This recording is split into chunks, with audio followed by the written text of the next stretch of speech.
When Eleanor was 2½ she sailed for Europe with her family on the SS Britannic. Father was not well. A change of scene, they said, might be what he needed.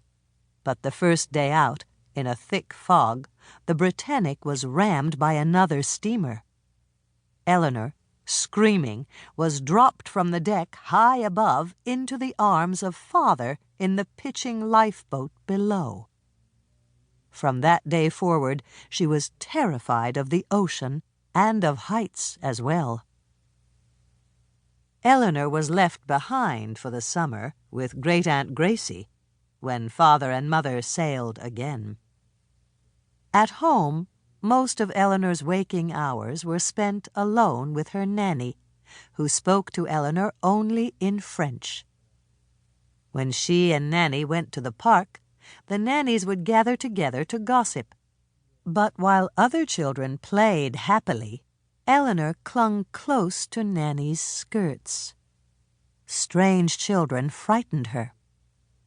Both Father and Mother lived busy lives, fox hunting, sailing, going to polo matches, the opera, dinners, and balls.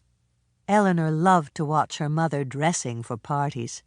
Softly she would stroke the velvet of her mother's gown. Oh, how very beautiful her mother was.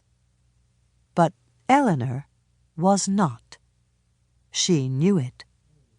And, sadly, her mother knew it, too. One afternoon, put into a clean, starched dress, Eleanor was sent down to the parlor where Mother was entertaining. There, in the doorway, awkwardly biting her nails, she stood anxiously waiting to be asked in. "Don't just stand there, Granny," said Mother to the solemn child. "Come in, please." "I call her Granny," Mother said, turning to her guest, "because she is so funny and old-fashioned looking." Eleanor wanted to sink through the floor in shame. Not everyone lived in luxury, Eleanor soon found out. When she was 6, she went with her father to help serve Thanksgiving dinner at a lodging house for poor newsboys. Some of these ragged street children lived in dilapidated shacks on vacant lots, but most had no homes at all and slept in boxes or under stairways or on top of steam gratings, huddled together for warmth. Once she went with Uncle Valley to trim a Christmas tree in Hell's Kitchen, one of the saddest and poorest sections of New York City. And, with Aunt Pussy and Aunt Maud, she sang for the homeless men at the Bowery Mission. These expeditions she never forgot. Eventually there were 2 little brothers, Ellie and Broody. They were so much younger than Eleanor that she sat lonely and apart at the end of the day when Mother read to them by the fire.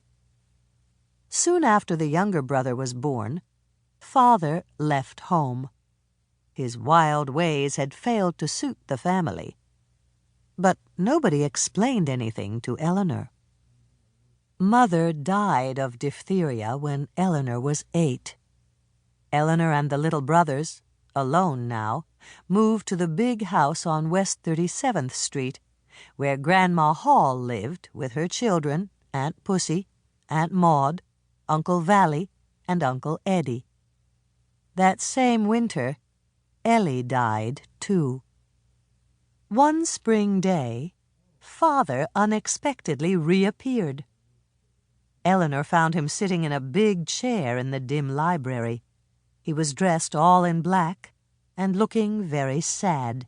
He gathered Eleanor in his arms, and they comforted each other. Someday, they planned, the 2 of them would have a life together.